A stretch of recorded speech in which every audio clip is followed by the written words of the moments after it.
What's up, guys? So earlier I posted this picture in the group, and basically I was just asking the question, like which opportunity would be the best sell? Would it be opportunity number 1?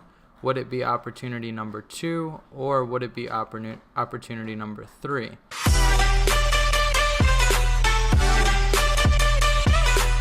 All of them, we would be targeting the relative equal lows down here around the 1550 to 1555 level. So opportunity 1 would give you 60 pips, opportunity 2 would give you 50 pips, and opportunity 3 will give you 30 pips. So number 1 is not the right answer. The reason that number 1 is not correct is, or at least, so make sure that you did read the poll correctly, because I put in there which would be the best selling opportunity for my trading style. So while this could be a valid sell for someone who sees the markets, and this is their particular trading pattern, that may work for them.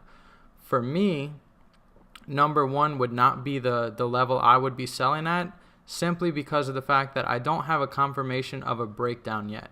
So I need some sort of confirmation or proof that the market's going to want to go lower before I just try to jump in and sell, because all week we've been bullish this market. So why would we look to sell it without a confirmation, right? We anticipate retracements on Friday, which today, this is a Friday that I'm outlining, and because of the fact that we anticipate retracements, we have to wait for the confirmation of that potential retracement before just assuming there's going to be a retracement and sell it.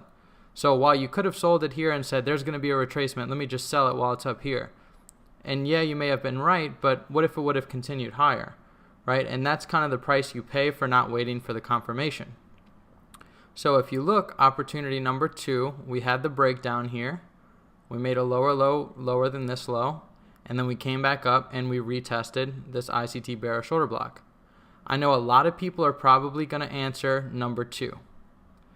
For me, number 2 would not be the correct answer.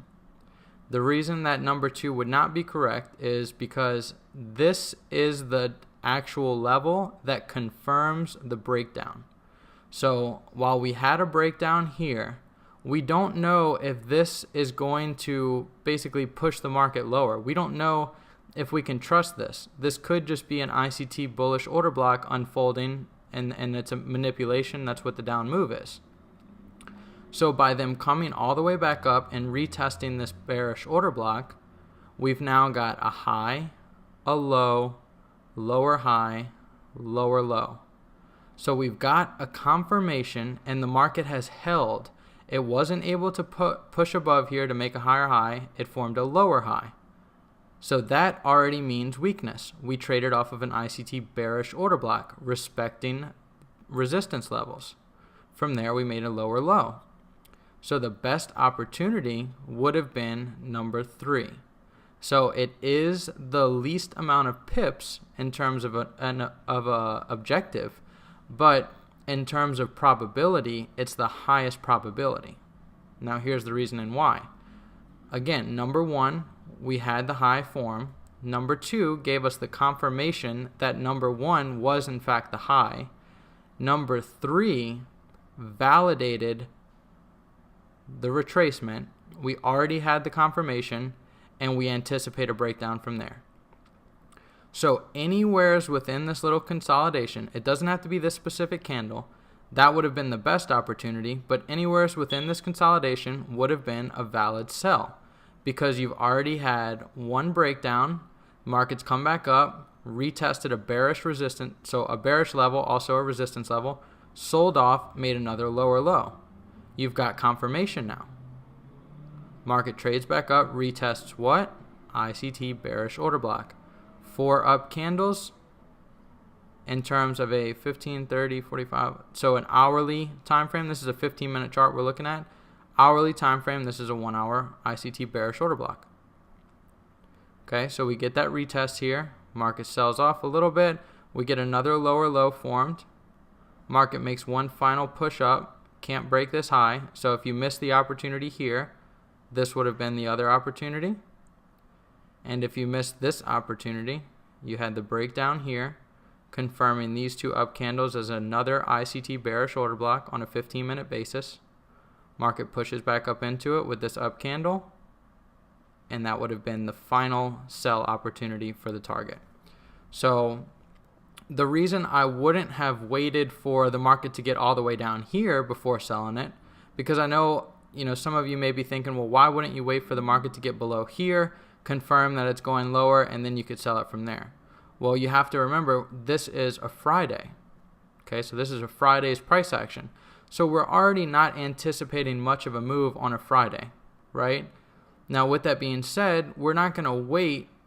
This is much later in the day for this to get hit, right? It's 8, 9 a.m. and the market, came below here.